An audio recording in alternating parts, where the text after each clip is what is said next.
Hello, welcome to Wigging Out, the podcast where we watch all of Kristen Wiig's films and wear wigs. Today, EJ is sporting the life, death and mini golf look, as discussed before, of a short brown hair. It looks good on you. Thank you. It's very close to your regular hair. Yes. How does it feel to have a wig that feels so close to reality? I feel like I'm being a different version of myself. But I have other options. Somehow. It's spikier, so I feel like I can be a bit harder as a person. You seem tougher. Thank you. I'm trying. I'm a little frightened by you at this moment. Okay. Well, don't worry. It'll be fine. The movie should be frightened, though. Chay is sporting a short, bright blue wig that is spiky on one side and quite flat on the other. It's an interesting contrast. But you like the contrast, right? I do. It's, great. Yeah, it's nice. It's a little bit of everything. That's what I thought when I wanted to give the world options. Like, some people think that giving people options is just like separate things, but you can give options in one singular thing. Yes, I agree. Like a pear. There's so many different types of pears. Or an apple. Yeah. So many different types of apples. Yeah. Within my hair, so many styles. You know what I hope there are so many styles in? The Enigma with a Stigma, today's film. What even is this film? I'm going into this completely unaware of what it could possibly be about. I have not read anything. I have not watched a trailer. All I have is the name and the very strange picture on the cover. I feel like, judging by the title, it being an enigma, maybe you should keep it mysterious. That's a good point. Yes, it seems to fit the film to not know anything about it. And the cover provides the stigma, the disgusting cover. Yeah. Who is this directed by? I believe it's a guy called Rhett Smith. Interesting. Rhett Smith is the producer of Miss America. Strike. Okay, that's not great. Whoa. Now, Miss America, do they wear wigs in there? I believe they're prided on their natural hair in Miss America, but then again, I've never watched it, so I couldn't really tell you. Honestly, if they were wearing wigs, I would watch. Let's find out. Okay, we'll double check on that and get back to you. Because if they're wearing wigs, we could enter. Well, I could enter. Well, I could enter. Oh, I guess You're I'm not American. That's the only thing preventing it. I guess there's like a wig thing in Britain. Yeah. We'll find something for you, don't worry. Like, wigs are very much like basketball in that it's not as well popularized over here in Britain. Yeah, it's a shame. Like, we're aware of it in Britain. Yeah. But it's not as big as it is in America. Yeah. Well, that's what we're here for, really, is to popularize the idea of wearing a casual wig. Yeah. We encourage all of our listeners to put on a casual wig every once in a while. I'm glad we're doing a service. Yeah. So, I should just say about this film, Enigma with a Stigma. I believe it is a mock or documentary. Oh, It's no. definitely in a documentary style. Directed by a producer of Miss America. Yes.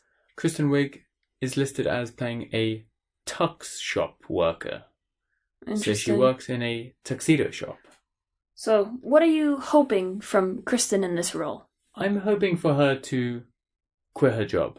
If it's a documentary, I want her to quit her job and start acting. Okay. I'm hoping for her to wear a small bow tie so that it can be a foreshadowing of her future wearing of bow ties in Ghostbusters. I like it. I think it goes without saying that we hope she wears wigs. Oh yeah, well that's always true. Yeah. But we should remind the listeners of that, of course. Well, let's get on and watch the film. Let's. Please pause this podcast and do not, I repeat, do not watch this film. Instead, consider breathing exercises for 90 minutes.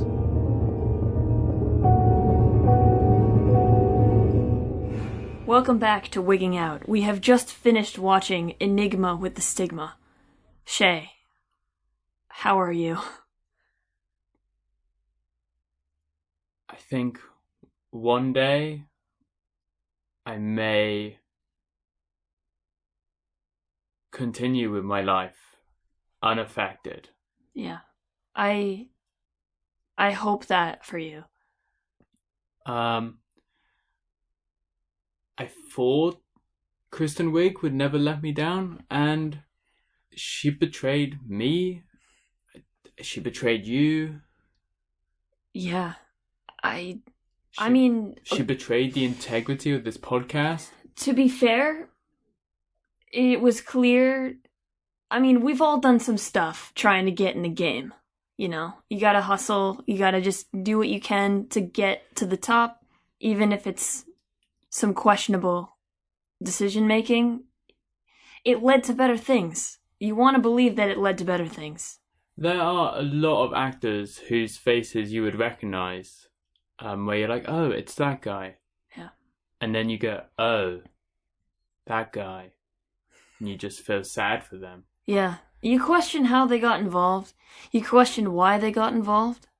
You question everything about the human race. This film just, it asks a lot of questions. Should we even... The only question it doesn't ask is, why should we make this film? Well, the only question it doesn't answer is, why should we make this film? Or do you think they even asked that at the beginning? I don't think they asked that. Yeah. I think they just did it. I think you're right. In terms of Kristen Wiig's performance, it's obvious her style is starting to come through. Yeah. Much more than Life, Death, and Mini Golf. Absolutely. It's much more her. It's the fast-talking, monotone, just spitting out funny lines one after the other, not waiting for the audience to catch up. It was clear that she was the best improver of this film, which didn't seem to have a script. Do you want to rate Kristen Wiig's performance? How itchy was this wig for you? It was like having my head in an anthill. A red ant's hill. It was unbearable, but Kristen Wiig was like the bucket of cold water that you throw on it, and it washes it all away for a very brief time, but then you still feel the ants move. How many wig hairs would you assign? Her performance, I would give her 15 wig hairs, but it's very hard to separate her performance from the rest of this film. Me personally, I would give her 1 wig hair. 1 just because I can see her coming through, but also, you know, the role itself is not a great role. You would give her fewer wig hairs than when she was a ghost in Melvin Goes to Dinner. That is correct. Okay. I will respect your decision making. Yeah, I would... I'm just sad. This film just makes me sad. If someone gave me a choice of, would you rather watch this film again, or would you rather for 2 hours not wear a wig, I would actually choose not to wear a wig. I agree. Yeah. Both are so tough, but oh god. I would rather watch an open heart surgery than watch this film again. I would rather a bird nested in my head. That'd be a great wig, though. It would look fabulous. Yeah, think about that. I would rather walk barefoot in the snow for 3 miles than watch this film again. I would rather make love to no one ever again. I would rather have to do YouTube challenges than watch this film again. I would rather have to do YouTube challenges sincerely than watch this film again. Yes, that's as low as we can get, I think. What's worse than that?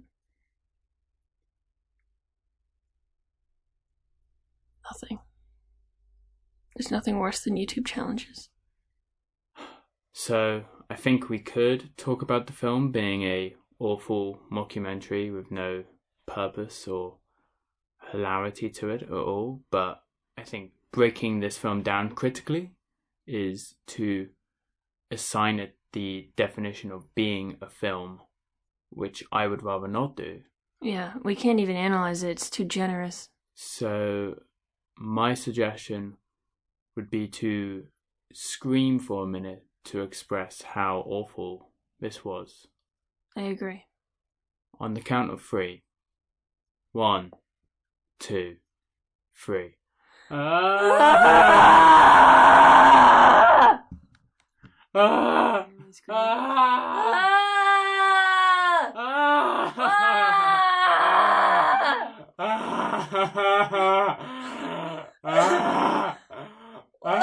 Why?